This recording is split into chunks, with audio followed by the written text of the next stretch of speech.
السلام علیکم ورحمۃ اللہ وبرکاتہ، نحمدہ ونصلی علی رسولہ الکریم، اما بعد فاعوذ باللہ من الشیطان الرجیم، بسم اللہ الرحمن الرحیم، رب اشرح لی صدری ویسر لی امری واحلل عقدۃ من لسانی یفقہوا قولی۔ قیامت کے دن کے حالات میں سے ہم شفاعت کے بارے میں پڑھ رہے تھے۔ آج ہم انشاءاللہ اہل جہنم کی شفاعت کے بارے میں پڑھیں گے۔ بسم اللہ الرحمن الرحیم، لا اقسم بیوم القیامہ ولا اقسم بالنفس اللوامہ، ایحسب الانسان ان لن نجمع عظامہ، بلا قادرین علی ان نسوی بنانہ، بل یرید الانسان لیفجر امامہ، یسأل ایان یوم القیامہ، فإذا برق البصر وخسف القمر وجمع الشمس والقمر، یقول الانسان یومئذ این المفر، کلا لا وزر الی ربک یومئذ المستقر۔ نہیں، میں قیامت کے دن کی قسم کھاتا ہوں، اور نہیں، میں بہت ملامت کرنے والے نفس کی قسم کھاتا ہوں۔ کیا انسان گمان کرتا ہے کہ بے شک ہم کبھی اس کی ہڈیاں اکٹھی نہیں کریں گے؟ کیوں نہیں، ہم انہیں اکٹھا کریں گے، اس حال میں کہ ہم قادر ہیں کہ اس کی انگلیوں کے پورے درست کر کے بنا دیں۔ بلکہ انسان چاہتا یہ ہے کہ اپنے آگے آنے والے دنوں میں بھی نافرمانیاں کرتا رہے۔ وہ پوچھتا ہے اٹھ کھڑے ہونے کا دن کب ہوگا؟ پھر جب آنکھ پتھرا جائے گی اور چاند گہنا جائے گا اور سورج اور چاند اکٹھے کر دیے جائیں گے، اور اس دن انسان کہے گا کہ بھاگنے کی جگہ کہاں ہے؟ ہرگز نہیں، پناہ کی جگہ کوئی نہیں، اس دن تیرے رب ہی کی طرف جا ٹھہرنا ہے۔ تو آج ہم دیکھتے ہیں کہ اہل جہنم کی شفاعت کیسے ہوگی، یعنی وہ لوگ جو جہنم میں جا چکے ہیں، کیا وہ سب کے سب ہمیشہ اس میں رہیں گے یا اس میں سے کچھ لوگ نکالے بھی جائیں گے؟ اور جو نکالے جائیں گے تو وہ کس طرح نکالے جائیں گے؟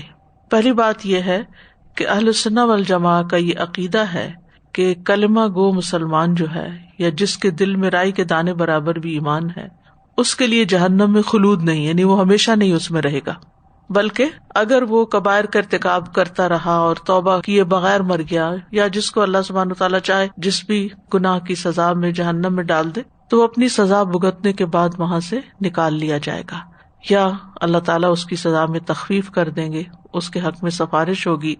تو اس بارے میں بخاری میں نبی صلی اللہ علیہ وسلم کی ایک حدیث ہے، ان النبی صلی اللہ علیہ وسلم قال یخرج قوم من النار بشفاعت محمد صلی اللہ علیہ وسلم فیدخلون الجنۃ یسمون الجہنمیین۔ نبی صلی اللہ علیہ وسلم نے فرمایا کہ ایک جماعت جہنم سے محمد صلی اللہ علیہ وسلم کی شفاعت کی وجہ سے نکلے گی اور جنت میں داخل ہوگی، جن کو جہنمیین کے نام سے پکارا جائے گا کہ یہ جہنم والے ہیں جو اب جنت میں آئے ہیں۔ پھر یہ کہ جنتی بھی جہنمیوں کے لیے شفاعت کریں گے۔ رسول اللہ صلی اللہ علیہ وسلم نے فرمایا، تم لوگ آج کے دن اپنا حق لینے کے لیے جتنا تقاضا اور مطالبہ مجھ سے کرتے ہو، اس سے زیادہ مومن لوگ اللہ الجبار سے تقاضا اور مطالبہ کریں گے، اور جب وہ دیکھیں گے اپنے بھائیوں میں سے انہیں نجات ملی ہے تو وہ کہیں گے، اے ہمارے رب، ہمارے بھائی بھی ہمارے ساتھ نماز پڑھتے تھے، ہمارے ساتھ روزے رکھتے تھے اور ہمارے ساتھ دوسرے اعمال کرتے تھے، تو ان کو بھی دوزخ سے نجات عطا فرما۔ یعنی جیسے کہتے ہیں نا کہ منت سماجت کرنا اور بار بار اصرار کرنا۔ تو جنت میں جانے والے اپنے ان ساتھیوں کے بارے میں جو جنت میں نہیں آئے، جہنم میں چلے گئے، ان کے بارے میں تڑپیں گے اور اللہ تعالیٰ سے التجائیں کریں گے اور سفارش کریں گے کہ ان کو جہنم سے نکال لیا جائے۔ اسی لیے امام حسن بصری کہتے ہیں کہ انسان کو چاہیے کہ زیادہ سے زیادہ مومن لوگوں کے ساتھ اپنی دوستی رکھے، کہ جب وہ جنت میں پہنچے تو ہمیں یاد رکھیں اور ہمارے لیے سفارش کریں۔ یعنی اگر ایک کو یاد رہا تو ٹھیک، ورنہ ایک بھول گیا تو دوسرے کو یاد آ جائے گا، دوسرا بھول گیا تو تیسرے کو یاد آ جائے گا. اب بھی ایسا ہوتا ہے نا کہ جب اکٹھے بہت سارے لوگ کام کر رہے ہوتے اور بیچ میں سے ایک نظر نہیں آتا تو انسان فکر کرتا ہے کہ وہ کہاں گیا. اگر وہ بیمار ہوتا ہے تو اس کی عیادت کی جاتی ہے، اگر وہ فوت ہو جائے تو اس کا جنازہ پڑھا جاتا ہے، اس کے گھر والوں کو دیکھا جاتا ہے. یعنی انسان جن لوگوں سے محبت کرتا ہے پھر وہ ان کو بھولتا نہیں ہے. تو اصل میں جنت اور جہنم میں جانے کا فیصلہ تو صرف اور صرف اللہ رب العزت کے پاس ہے. کوئی شخص یہ نہیں کہہ سکتا کہ میرے پاس اتنے نیک عمل ہیں کہ جن کی وجہ سے میں تو جہنم میں جا ہی نہیں سکتا. وہ کوئی بھی ہو سکتا ہے. بعض اوقات انسان کی بہت ساری نیکیاں ہوتی ہیں، ایک غلط وصیت میراث کے معاملے میں اس کو جہنم میں پہنچا سکتی. اسی طرح ایک شخص بہت متقی اور پرہیزگار ہو سکتا ہے، لیکن بے خیالی میں زبان سے نکلا ہوا کوئی کلمہ جو اللہ تعالیٰ کو سخت ناگوار ہو، اس کی وجہ سے اللہ تعالیٰ اس کو جہنم میں بھیج سکتا ہے. تو یہ تو ہم جانتے ہی نہیں کہ ہمارا انجام کیا ہونے والا ہے، اور یہی چیز انسان کو زیادہ رلاتی ہے اور پریشان کرتی ہے کہ ما ادری ما یفعل بی ولا بکم، مجھے نہیں معلوم کہ کل میرے ساتھ کیا ہوگا اور تمہارے ساتھ کیا ہوگا، یعنی کون کہاں کھڑا ہوگا. تو اس لیے ہمیشہ اللہ تعالیٰ سے ڈرتے ہی رہنا چاہیے اور اپنے اعمال پر کبھی غرور نہیں ہونا چاہیے. اللہ تعالیٰ کی دی ہوئی خوشخبریوں سے خوش ضرور ہونا چاہیے، اور جن چیزوں سے ڈرایا گیا ہے ان سے ڈرنا بھی ضرور چاہیے، لیکن ساری امید صرف اللہ رب العزت ہی سے رکھنی چاہیے. تو اس لیے اگر کچھ لوگ جنت میں پہنچ جاتے ہیں اور ان کے ساتھی جہنم میں پہنچ جاتے ہیں تو اس سے پتہ چلتا ہے کہ جنت والے بھی سفارش کا حق رکھتے ہیں. ٹھیک ہے، یعنی پہلے ہم نے پڑھا تھا نا کہ سب سے بڑی سفارش جو ہے وہ نبی صلی اللہ علیہ وسلم کی ہوگی، پھر اس کے بعد باقی انبیاء کی، پھر صدیقین کی، پھر شہداء کی، اور پھر صالحین کی. تو یہ جو صالحین کی شفاعت ہے، یہ صالحین جو عام مومن جنت میں ہوں گے، یہ ان کی شفاعت ہے. پھر اسی طرح قرآن کی شفاعت ہے، روزے کی شفاعت ہے. تو یہ ساری شفاعتیں جو ہیں یا سفارشیں جو ہیں وہ اپنی جگہ برحق ہیں اور ہم ان پر ایمان رکھتے ہیں. لیکن یہاں یہ ہے کہ جو لوگ جہنم میں جا چکے ہوں گے ان کو وہاں سے کیسے نکالا جائے گا، کیسی کیسی شفاعت ان کے لیے ہوگی. ایک تو محمد صلی اللہ علیہ وسلم کی شفاعت ہوگی، اور دوسری ان نیک بھائیوں کی جو جنت میں چلے جائیں گے بغیر جہنم میں گئے، ان کی شفاعت ہوگی اپنے ساتھیوں، دوستوں، رشتہ داروں کے لیے. چنانچہ اللہ تعالیٰ فرمائے گا کہ جاؤ اور جس کے دل میں ایک دینار کے برابر بھی ایمان پاؤ اسے دوزخ سے نکال لو، اور اللہ ان کے چہروں کو دوزخ پر حرام کر دے گا. چنانچہ وہ آئیں گے اور دیکھیں گے کہ بعض کے تو جہنم میں قدم اور آدھی پنڈلی جلی ہوئی ہے، کیونکہ وہ مومن تھے اور نیکیاں بھی کافی تھی، نمازیں بھی پڑھتے تھے، اس لیے جو نماز کے اعضاء ہیں ان کو تو آگ نہیں چھوئے گی. وہ آنکھ جو اللہ کے خوف سے روتی ہے اس کو بھی آگ نہیں چھوئے گی. تو وہ قدم جو اللہ کے راستے میں نکلتے ہیں، غبار آلود ہوتے ہیں، ان کو بھی آگ نہیں چھوئے گی. لیکن یہ ہے کہ جن لوگوں کو آگ کسی نہ کسی برے عمل کی وجہ سے چھو لے گی تو بعض کے صرف پاؤں جلے میں ہوں گے اور بعض کی آدھی پنڈلی جلی ہوئی ہوگی. چنانچہ وہ انہیں پہچانیں گے اور دوزخ سے نکال لیں گے. پہچانیں گے کہاں سے؟ چہروں سے، کیونکہ چہروں پہ آگ نہیں ہوگی. پھر وہ واپس آئیں گے. اب وہ ایک دینار والے تو نکل آئے باہر، لیکن سب کے پاس تو ایک دینار ایمان نہیں بھی ہوگا، اور باقیوں کا کیا ہوگا؟ پھر واپس آئیں گے اور اللہ تعالیٰ ان سے فرمائے گا کہ جاؤ جس کے دل میں آدھے دینار کے برابر بھی ایمان ہو ان کو بھی نکال لاؤ. چنانچہ جن کو وہ پہچانتے ہوں گے ان کو نکال لیں گے. پھر واپس آئیں گے. اب کچھ ایسے بھی ہوں گے جن کے پاس آدھا دینار بھی ایمان نہیں ہوگا، تو اللہ تعالیٰ فرمائے گا کہ جاؤ جس کے دل میں ذرہ برابر ایمان ہو اسے بھی نکال لاؤ. چنانچہ پہچانے جانے والوں کو نکال لیں گے. ابو سعید خدری رضی اللہ عنہ نے اس پر کہا کہ اگر تم میری تصدیق نہیں کرتے تو یہ آیت پڑھو، ان اللہ لا یظلم مثقال ذرۃ وان تک حسنۃ یضاعفها. یہ سورۃ النساء کی آیت ہے. اللہ تعالیٰ ذرہ برابر بھی کسی پر ظلم نہیں کرتا، اگر نیکی ہے تو اسے بڑھاتا ہے. یعنی اگر ذرے برابر بھی ایمان ہے تو اس کا بھی فائدہ ہو جائے گا انسان کو، چاہے وہ دیر سے ہو، تاخیر سے ہو، لیکن فائدہ ہوگا. الٹیمیٹلی وہ انسان جہنم سے نکال لیا جائے گا. تو اس سے ایک بات تو یہ پتہ چلتی ہے کہ انسان کو صرف یہ سوچنا کافی نہیں کہ چونکہ میں ایمان لے آیا ہوں تو بس ٹھیک ہے اب جنت میرے لیے واجب ہو گئی ہے. ہاں جنت ہے، الٹیمیٹلی جنت ہے، لیکن اعمال کی بھی فکر کرنی چاہیے، کیونکہ انسان کو نہیں پتا کہ اس کا کون سا اچھا عمل اللہ تعالیٰ کو پسند آ جائے اور اس کو جنت میں داخل کر دے، اور کون سا اس کا برا عمل یا کبھی کوتاہی جو ہے وہ اس کو جہنم میں لے جائے. پھر اسی طرح گناہگاروں کی کثیر تعداد شفاعت سے فیضیاب ہوگی.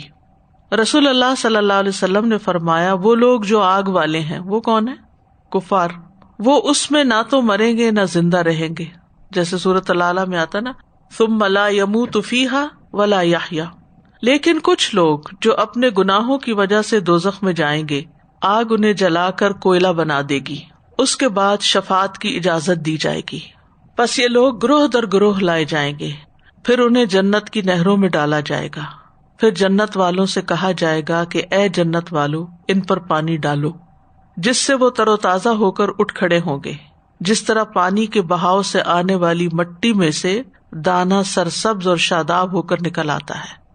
تو اس حدیث سے کیا پتہ چلتا ہے کہ جو کفار ہیں وہ تو جہنم میں ہی مستقل طور پر رہیں گے، لیکن جو لوگ اپنے کچھ گناہوں کی وجہ سے دوزخ میں جائیں گے، وَلَٰكِن نَاسٌ أَصَابَتْهُمُ النَّارُ بِذُنُوبِهِمْ أَوْ قَالَ بِخَطَايَاهُمْ، تو پھر کیا ہوگا؟ آگ انہیں جلا کر کوئلہ بنا دے گی. فَأَمَاتَهُمْ إِمَاتَةً حَتَّى إِذَا كَانُوا فَحْمًا، یعنی جل کے کوئلہ ہو جائیں گے، چاہے پاؤں، چاہے پنڈلیاں، چاہے آدھے جسم، چاہے پورے جسم، جتنے بھی جو اللہ کو منظور. اس کے بعد شفاعت کی اجازت ہوگی، یعنی ایک دفعہ وہ جہنم کا مزہ ضرور چکھیں گے، پھر شفاعت ہوگی، اور پھر شفاعت جب ہوگی تو کثیر تعداد میں نکالے جائیں گے. تو اس سے یہ پتہ چلتا ہے کہ مومنین کی ایک بڑی تعداد جہنم میں بھی جائے گی، کیونکہ یہاں پر آیا ہے کہ گروہ در گروہ لائے جائیں گے وہاں سے نکال کر، پھر انہیں جنت کی نہروں میں ڈالا جائے گا، اور پھر جنت والے ان پہ پانی ڈالیں گے جس سے ان کے جلے ہوئے جسم جو ہیں دوبارہ فریش ہو کر صحیح سلامت بنیں گے. اور پھر آپ صلی اللہ علیہ وسلم نے مثال دی، جس طرح پانی کے بہاؤ سے آنے والی مٹی میں کوئی دانا جا گرتا ہے تو وہ بہت سرسبز اور شاداب ہو کر نکلتا ہے، کیونکہ وہ جو بہاؤ کے ساتھ مٹی آتی ہے نا وہ بہت عمدہ زرخیز مٹی ہوتی ہے. پھر ایک روایت سے پتہ چلتا ہے کہ چہرے کے علاوہ سارا جسم جلا ہوا ہوگا. رسول اللہ صلی اللہ علیہ وسلم نے فرمایا کچھ لوگ جہنم سے نکال کر جنت میں اس حالت میں داخل کیے جائیں گے کہ ان کے چہروں کی گلائی کے علاوہ ان کا سارا جسم جل چکا ہوگا. پھر ایک اور روایت میں آتا ہے جو مسند احمد کی ہے کہ کوئلہ بن جانے کے بعد نبی صلی اللہ علیہ وسلم نے فرمایا کچھ لوگ اپنے گناہوں کی وجہ سے جہنم میں داخل کیے جائیں گے، جب وہ جل کر کوئلہ بن جائیں گے تو انہیں جنت میں داخل کر دیا جائے گا. اہل جنت پوچھیں گے کہ یہ کون لوگ ہیں؟ انہیں بتایا جائے گا کہ یہ جہنمیون ہیں، کیونکہ ان کے جسموں پر جلنے کے نشان بھی ہوں گے. اگرچہ وہ جسم دوبارہ بن جائیں گے لیکن ان کے اوپر اثرات ہوں گے، کیونکہ وہ دوسروں سے ڈفرنٹ نظر آئیں گے، اسی لیے اہل جنت پوچھیں گے کہ یہ کون ہے. جنت میں بھی چونکہ ایک کثیر تعداد ہوگی اور اس میں سے ہر کوئی ہر ایک کو نہیں پہچانتا ہوگا. اب آپ دیکھیں اس وقت بھی مسلمان کن کن رنگوں، نسلوں، علاقوں اور جگہوں کے رہنے والے ہیں، تو ان میں سے کون کون جنت میں جائے گا اور کہاں کہاں اس کا بسیرا ہوگا، اور سب لوگ سب کو پہچانتے نہیں ہوں گے. تو جو جس کو پہچانتا ہوگا جنت میں جانے سے پہلے ان کو نہر حیات میں ڈالا جائے گا. رسول اللہ صلی اللہ علیہ وسلم نے فرمایا شفاعت کے نتیجے میں جہنم سے نکلنے کے بعد انہیں جنت کے صحن میں ڈال دیا جائے گا، اور جنت والے ان پر پانی چھڑکیں گے، جس سے اس طرح وہ تر و تازہ ہو جائیں گے جیسے سیلاب کے پانی کی مٹی سے دانا ہرا بھرا اگ پڑتا ہے. ان سے جلنے کے سارے آثار جاتے رہیں گے، پھر ہر ایک کو دنیا اور 10 گنا دنیا کے برابر جنت میں مقام دیا جائے گا. یعنی پھر ان کو اہل جنت میں عام نارمل جنتیوں کی طرح چھوڑا جائے گا. اب ایک روایت میں یہ آتا ہے کہ وہ نہر الحیوان میں ڈالے جائیں گے، ایک میں آتا ہے جنت کی نہروں میں ڈالے جائیں گے، ایک میں آتا ہے جنت کے صحن میں ڈالے جائیں گے. اب یہ ہو سکتا ہے کہ مختلف لوگوں کے ساتھ مختلف طرح کا معاملہ کیا جائے، یعنی ان حدیثوں میں ضروری نہیں کہ کنٹراڈکشن ہو کہ یہ کیا کہیں کچھ ہے کہیں کچھ نہیں. لوگوں کے جیسے ایمان کی حالت مختلف ہوگی، کسی کے اندر دینار برابر ایمان، کسی کے اندر آدھے دینار برابر، کسی کے اندر ذرہ برابر، تو پھر ان کے ساتھ اسی طرح کے معاملے بھی ہو سکتے ہیں. اور پھر یہاں اس حدیث سے یہ پتہ چلتا ہے کہ ان سے جلنے کے سارے آثار بھی جاتے رہیں گے، یعنی ابتدا میں ان کے اوپر نشان ہوں گے. اب یوں بھی ہو سکتا ہے کہ پہلے وہ نہر الحیات میں جب اگے اور پھر وہ جنت میں لا کے صحن میں ڈالے گئے، پھر جنت کا پانی جب ان کو لگا تو پھر ان کے جو داغ تھے وہ بھی چلے گئے، اور پھر ان کو دنیا اور 10 گنا دنیا کے برابر جنت میں مقام دیا جائے گا. اب کچھ لوگوں کے تو درجات بہت بلند ہو گئے، ان کو ایسی جنتوں میں بسایا جائے گا کہ ارضھا السماوات والارض، کہ جس کی وسعت آسمان اور زمین کے برابر ہوگی، اور یہاں ان کو دنیا کے 10 گنا کے برابر اسی طرح ایک اور حدیث سے پتہ چلتا ہے کہ شفاعت کے بعد چھوٹی ککڑیوں کی طرح نکلیں گے. ککڑی کہتے ہیں تر کو، جیسے کیوکمبر ہوتا ہے. نبی صلی اللہ علیہ وسلم نے فرمایا کچھ لوگ دوزخ سے شفاعت کے ذریعے نکلیں گے گویا کہ الثعاریر ہوں. حماد کہتے ہیں کہ میں نے عمر بن دینار سے پوچھا کہ ثعاریر کیا چیز ہے.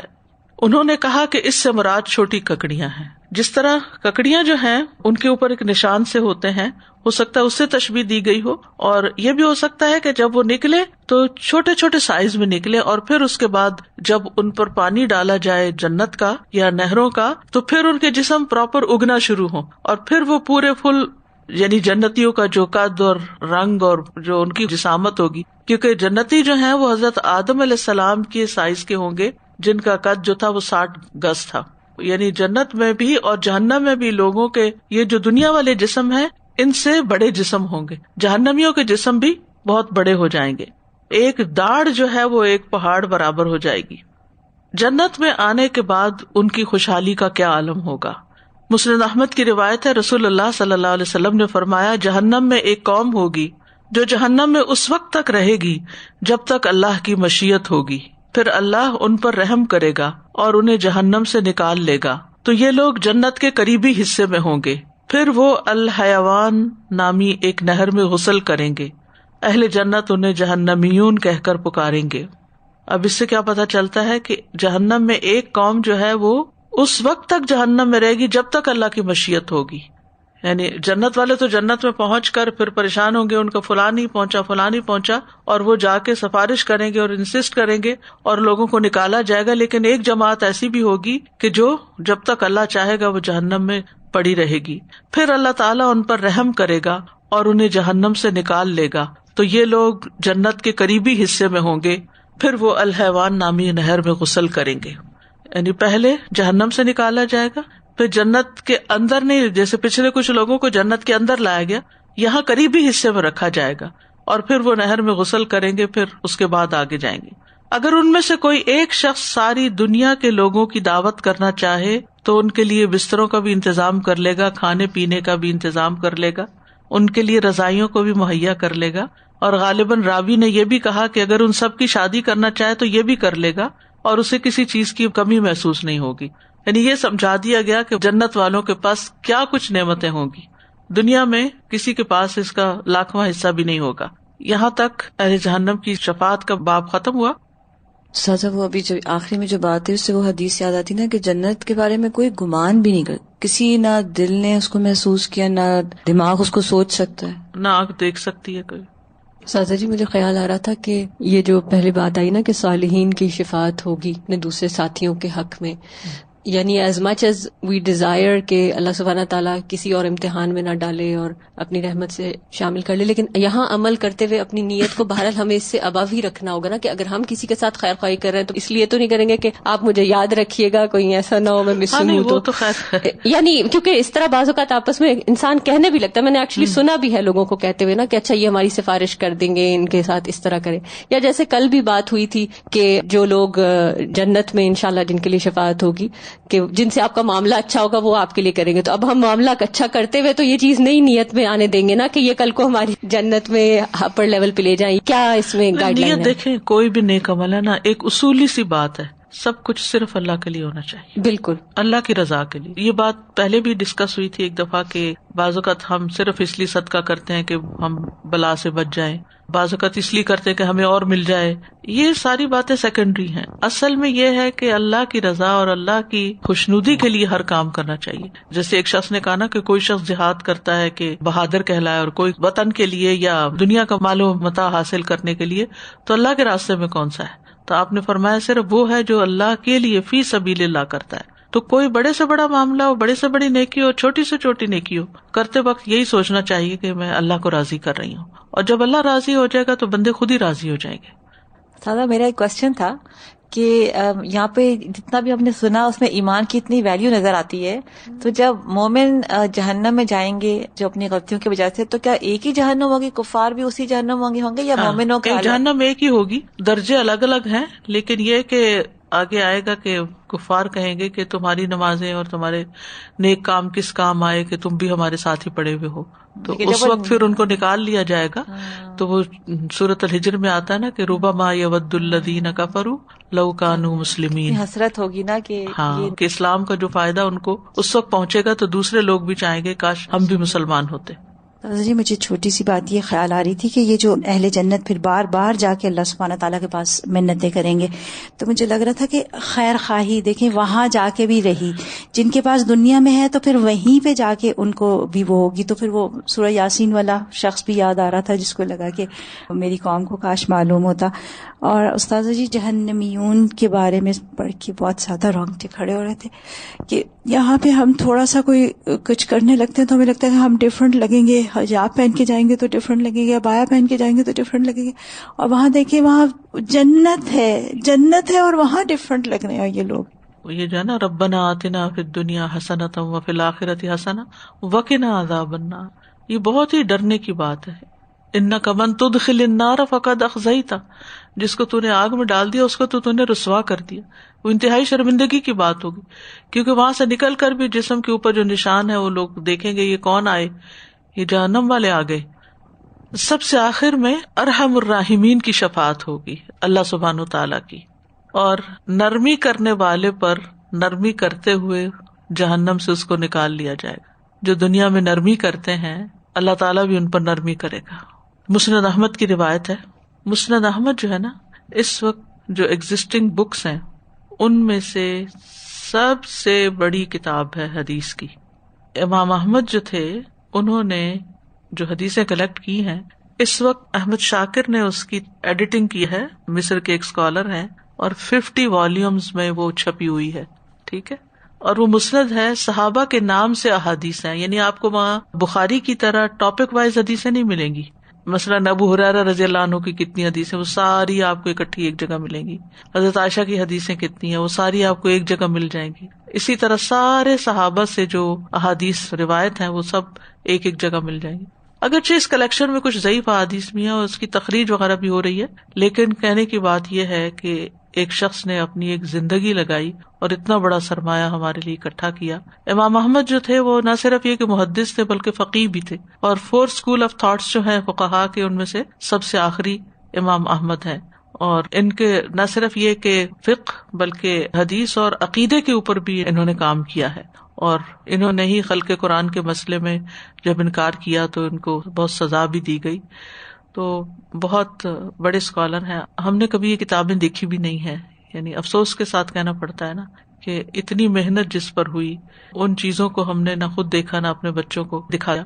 ہم میوزیم دکھانے لے جاتے ہیں، ہم مختلف چیزوں کے بارے میں بتاتے رہتے ہیں، لیکن کبھی تو انسان نکال کے ایک کتاب دیکھے کہ حضرت عائشہ سے کون کون سی حدیثیں ہیں، کس کس طرح کی ہیں. میں جب یونیورسٹی میں پڑھاتی تھی نا، جیسے علوم الحدیث میرا سبجیکٹ تھا پڑھانے کا، تو میں نے علوم الحدیث پر اس وقت تک جتنی، یہ لیٹ 80s کی بات ہے، جتنی کتابیں چھپی ہوئی تھی وہ سب خرید لی تھی. اور جب میں کلاس میں جاتی تھی تو پورا پائل میں ساتھ اٹھا کے لے کے جاتی تھی. اور جو میں انٹروڈیوس کراتی تھی کہ سب سے پہلی کتاب یہ رام ہرمزی کی چھپی ہے المحدث الفاصل، تو وہ پھر میں نکال کے دکھاتی تھی یہ کتاب ہے، پھر دوسری یہ ہے، پھر تیسری، اس کے بعد یہ، اس کے بعد یہ، اس کے اب تک کی کیا چھپی ہیں جو اویلیبل تھیں. جہاں بھی ہم گئے ہم نے بہت کتابیں خریدی. تو پھر وہ میں اسٹوڈینٹس کو کہتی تھی کہ آپ ان کی کم از کم زیارت کر لیں کہ آپ کو یہ پتا ہو کہ ہمارے پاس کیا کیا سرمایہ، کیونکہ حدیث کے اوپر شکوک و شبہات بہت ڈالے گئے ہیں نا. اور میرا اس سبجیکٹ کو پڑھنے کا ایک مقصد یہ بھی تھا کہ ان شکوک و شبہات کا کچھ نہ کچھ جواب دیا جائے، یا کم از کم یہ ہے کہ اپنے اوپر اثر نہ آنے دیا جائے، خود نہ شک کا شکار ہوا جائے. تو اسی طرح یہ ہے کہ کبھی یوں بھی کرنا چاہیے کہ ہماری لائبریری میں بھی کچھ کتابیں ہیں جیسے سنن کی کتابیں ہیں یا اور اس طرح کی، تو وہ کم از کم دکھائی جائیں کہ یہ کتابیں ہیں. اب سب کچھ چونکہ آن لائن آ گیا، نیٹ پہ آ گیا، اب اس کا ایک نقصان یہ ہے کہ اس سے والیوم تو پتہ ہی نہیں چلتا، بس وہ انڈیکس مل جاتا ہے یا پھر وہ حدیثیں مل جاتی ہیں اور اس میں سے بھی سرچ کر کے بس وہ اٹھا لیتے ہیں، باقی کیا ہے کیا نہیں اس سے تو بالکل ہی لا علم ہو گئے ہیں. گھروں میں تو جگہ نہیں ہے کتابیں رکھنے کی، اس لیے خریدتے بھی نہیں ہے ڈر کے مارے. وہ میں نے اسلامی یونیورسٹی کو ڈونیٹ کر دی تھی کیونکہ وہاں پر ریسرچ وغیرہ ہوتی ہے اور اسٹوڈینٹس آتے ہیں. کیونکہ اس کے بعد میں پھر کراچی گئی, کراچی سے کینیڈا آ گئی, پھر وہ چیزیں جو تھی وہ ضائع ہونے کا اندیشہ. کچھ الہدا کی لائبریری کو ڈونیٹ کر دی تھی. اب میری لائبریری کا ایک بڑا حصہ اسلام آباد الہدا کی لائبریری میں ہے اور اسٹوڈینٹس کو وہاں ریسرچ کا کام دیا جاتا ہے الحمدللہ, اور وہ پھر کم از کم جا کے کتابیں نکال کے اس کو دیکھتی ہیں. مثلاً اس طرح کا ہوم ورک دیا جانا کہ یہ حدیث سنن نسائی سے نکال کے لائیں, تو وہ پھر کم از کم کھولیں گے, چیپٹر دیکھیں گے, حدیث نکالیں گے, اچھا کہاں لکھا, جب دیکھتے دیکھتے پھر کئی اور چیزیں بھی نگاہ میں آ جاتی ہیں. تو یہ بھی ایک, جس طرح لوگوں کو بازار گھومنے کا شوق ہوتا ہے, وہ بھی اسی لیے ہے نا کہ اور کچھ کرنے کو نہیں, تو پھر وہیں دل لگاتے ہیں جا کے. تو یہ بھی علم کی ایک پوری دنیا ہے, ایک جنت ہے جس میں انسان بہت کچھ حاصل کر سکتا ہے. تو سب سے آخر میں ارحم الراحمین کی شفاعت ہوگی. رسول اللہ صلی اللہ علیہ وسلم نے فرمایا, جب سب سفارش کر چکیں گے تو اللہ عز و جل فرمائیں گے کہ میں ارحم الراحمین ہوں. جنت میں وہ تمام لوگ داخل ہو جائیں جو میرے ساتھ کسی کو شریک نہیں ٹھہراتے تھے. چنانچہ ایسے تمام لوگ جنت میں داخل ہو جائیں گے. اس کے بعد اللہ عز و جل فرمائیں گے کہ دیکھو, جہنم میں کوئی ایسا آدمی تو نہیں ہے جس نے کبھی کوئی نیکی کا کام کیا ہو. تو جہنم میں انہیں ایک آدمی ملے گا. اللہ تعالیٰ اس سے پوچھیں گے, کیا کبھی تو نے کوئی نیکی کا کام بھی کیا ہے؟ وہ جواب میں کہے گا, نہیں, البتہ میں لین دین میں لوگوں سے نرمی کیا کرتا تھا, معاملہ نرم کرتا تھا لوگوں سے. اللہ تعالیٰ فرمائیں گے, جس طرح یہ میرے بندوں سے نرمی کرتا تھا تم بھی اس سے نرمی کرو. اس کے بعد فرشتے جہنم سے ایک اور آدمی کو نکال کر لائیں گے. اللہ تعالیٰ اس سے پوچھیں گے, تو نے کبھی کوئی نیکی کا کام کیا؟ وہ کہے گا, نہیں, البتہ میں نے اپنی اولاد کو یہ وصیت کی تھی کہ جب میں مر جاؤں تو مجھے آگ میں جلا کے میری راکھ کا سرما بنانا اور سمندر کے پاس جا کر اس راکھ کو ہوا میں بکھیر دینا.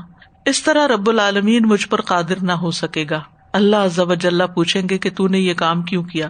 وہ جواب دے گا, تیرے خوف کی وجہ سے. اللہ عز و جل اس سے فرمائیں گے کہ سب سے بڑے بادشاہ کا ملک دیکھو, تمہیں اسی کی مانند اور اس جیسے 10 ملکوں کی حکومت ہم نے عطا کر دی. وہ کہے گا, اے رب, تو بادشاہوں کا بادشاہ ہو کر مجھ سے مذاق کرتا ہے. یعنی اس کو یقین نہیں آئے گا کہ واقعی مجھے اتنا کچھ ملنے والا ہے. نبی صلی اللہ علیہ وسلم اس کی یہ بات سن کر مسکرا دیے. تو اس سے کیا پتا چلتا ہے کہ نرمی کرنا اور اللہ کا خوف اختیار کرنا یہ وہ چیزیں ہیں کہ جو بالآخر انسان کو جہنم سے نکال دیں گی. تو کچھ لوگ ایسے ہوں گے جنہوں نے کبھی کوئی خیر کا کام نہیں کیا, پھر بھی ان کی چھوٹی سی کوئی نیکی ہوگی جس کی وجہ سے وہ نکال دیے جائیں گے. کیونکہ وہ دیکھیں نا, اللہ پر ایمان تھا تو تبھی ڈر تھا نا, اسی وجہ سے. اللہ عز و جل فرمائیں گے, فرشتوں نے شفاعت کر دی. اب یہ صحیح مسلم کی روایت ہے, چونکہ تھوڑی سی چیزیں فرق ہیں اس میں, معنی وہی ہے لیکن ڈیٹیل فرق ہے. فرشتوں نے شفاعت کر دی, انبیاء نے شفاعت فرما دی, مومنوں نے شفاعت کر دی, اور ارحم الراحمین کے علاوہ کوئی ذات بھی باقی نہ رہی. چنانچہ اللہ تعالیٰ ایک مٹھی بھر آدمیوں کو جہنم سے نکالیں گے. یہ وہ آدمی ہوں گے جنہوں نے کوئی بھلائی نہیں کی ہوگی اور یہ جل کر کوئلہ ہو گئے ہوں گے. اللہ تعالیٰ ان لوگوں کو ایک نہر میں ڈالیں گے جو جنت کے دروازوں پر ہوگی. دیکھ رہے ہیں اب, کچھ ذہن کے اندر ہے کچھ باہر ہے, جس کا نام نہر الحیات ہے. وہ اس میں اتنی جلدی تر و تازہ ہوں گے جس طرح کہ دانا پانی کے بہاؤ میں کوڑے کچرے کی جگہ اگاتا ہے. تم دیکھتے ہو کبھی وہ دانا پتھر کے پاس ہوتا ہے, کبھی درخت کے پاس, اور جو سورج کے رخ پر ہوتا ہے وہ زرد یا سبز اگتا ہے, اور جو سائے میں ہوتا ہے وہ سفید رہتا ہے. صحابہ نے عرض کیا, اللہ کے رسول, آپ تو ایسے بیان فرما رہے ہیں گویا آپ جنگل میں جانوروں کو چراتے رہے ہوں, یعنی اس طرح کے سارے پودے آپ نے خود دیکھے ہوں. پھر آپ نے فرمایا, وہ لوگ اس نہر سے موتیوں کی طرح چمکتے ہوئے نکلیں گے اور ان کی گردنوں میں سونے کے پٹے پڑے ہوئے ہوں گے, جن کی وجہ سے جنت والے ان کو پہچان لیں گے کہ یہ اتقاء اللہ ہیں, اللہ کے آزاد کردہ غلام ہیں. عتیق کہتے ہیں نا آزاد کردہ کو, جنہیں اللہ تعالیٰ نے بغیر کسی عمل کے اور بغیر کسی نیکی کے جو انہوں نے آگے بھیجی دوزخ سے آزاد فرما دیا. یہ خاص اللہ سبحانہ تعالیٰ کی رحمت اور مرسی کا ایک حصہ ہوگا. اور پھر اللہ تعالیٰ ان سے فرمائیں گے, جنت میں داخل ہو جاؤ اور تم جس چیز کو بھی دیکھو گے وہ چیز تمہاری ہو جائے گی. وہ لوگ کہیں گے, اے ہمارے رب, تو نے ہمیں وہ کچھ عطا فرما دیا جو جہان والوں میں سے کسی کو بھی عطا نہیں کیا تھا. اللہ تعالیٰ فرمائیں گے, تمہارے لیے میرے پاس اس سے افضل چیز ہے. وہ کہیں گے, اس سے افضل کیا ہو سکتا ہے؟ اللہ تعالیٰ فرمائیں گے, میری رضا. آج کے بعد میں تم پر کبھی ناراض نہیں ہوں گا. یہ اصل خوشی کی بات ہے کہ اللہ تعالیٰ کبھی ناراض نہ ہو. سوچتے دن میں پتہ نہیں کتنی دفعہ ہم اللہ تعالیٰ کو ناراض کر دیتے ہیں. اللہ ہمیں معاف کر دے. پھر ریئلائز بھی نہیں ہم کرتے اور چلتے پھرتے ہیں اور اس کا رزق کھاتے ہیں اور سانس لیتے ہیں اور ساری نعمتیں استعمال کرتے ہیں.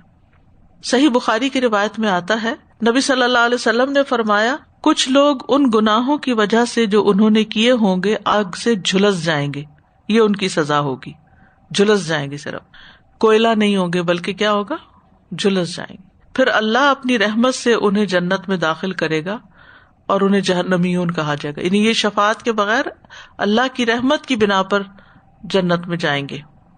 پھر مسند احمد کی ایک اور روایت ہے کہ اللہ کے علم اور رحمت کی وجہ سے جہنم سے جو لوگ نکلیں گے، رسول اللہ صلی اللہ علیہ وسلم نے فرمایا جب اہل جنت اور اہل جہنم میں امتیاز ہو جائے گا، الگ الگ ہو جائیں گے، اور جنتی جنت میں اور جہنمی جہنم میں داخل ہو جائیں گے، تو انبیاء کھڑے ہو کر سفارش کریں گے. ان سے کہا جائے گا جاؤ اور جس جس کو پہچانتے ہو اسے جہنم سے نکال لاؤ.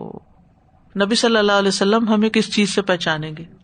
وضو کے اعضاء کے چمکنے کی وجہ سے. چنانچہ وہ انہیں نکال لائیں گے اور اس وقت ان لوگوں کے چہرے جھلس چکے ہوں گے. پھر انہیں نہر حیات میں غوطہ دیا جائے گا.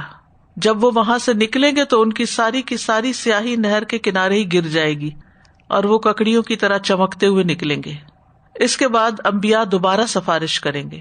ان سے کہا جائے گا کہ جاؤ جس کے دل میں قرات کے برابر بھی ایمان پاؤ اسے جہنم سے نکال لاؤ. چنانچہ وہ بہت سے انسانوں کو نکال لائیں گے. پھر سفارش کریں گے. پھر کہا جائے گا جاؤ جس کے دل میں رائی کے دانے برابر ایمان ہو اسے بھی نکال لاؤ. چنانچہ وہ بہت سے انسانوں کو نکال لائیں گے. اس کے بعد اللہ عز و جل فرمائے گا اب میں اپنے علم اور اپنی رحمت سے لوگوں کو جہنم سے نکالتا ہوں. یعنی سب جہنم میں جانے والے مومنین کو تو انبیاء کو بھی علم نہیں ہوگا، جن جن کو پہچانیں گے انہیں کو نکالیں گے. اب میں اپنے علم اور اپنی رحمت سے لوگوں کو جہنم سے نکالتا ہوں. چنانچہ پہلے سے دگنی تگنی تعداد میں لوگوں کو جہنم سے نکال لیا جائے گا. یعنی وہ جو فرشتوں اور انبیاء اور صالحین وغیرہ کی شفاعت سے نکلے اس سے دگنے یا تگنے لوگ جو ہیں جہنم سے نکالے جائیں گے اور ان کی گردن پر لکھ دیا جائے گا یہ اللہ کے آزاد کردہ ہیں، اتقاء اللہ ہیں. پھر جب وہ جنت میں داخل ہوں گے تو انہیں جہنمیین کہہ کر پکارا جائے گا کیونکہ ان کے اوپر وہ نشان ہوگا. ایک اور روایت کے مطابق آنکھوں کے درمیان نشان ہوگا، اتقاء اللہ لکھا ہوا ہوگا. مسند احمد کی روایت ہے رسول اللہ صلی اللہ علیہ وسلم نے فرمایا جب اللہ لوگوں کے حساب کتاب سے فارغ ہو جائے گا اور میری باقی امت کو اہل جہنم کے ساتھ جہنم میں داخل کر دے گا. جہنمی ان سے کہیں گے کہ تم تو اللہ عز و جل کی عبادت کیا کرتے تھے، اس کے ساتھ کسی کو شریک نہیں ٹھہراتے تھے، تمہیں اس کا کیا فائدہ ہوا؟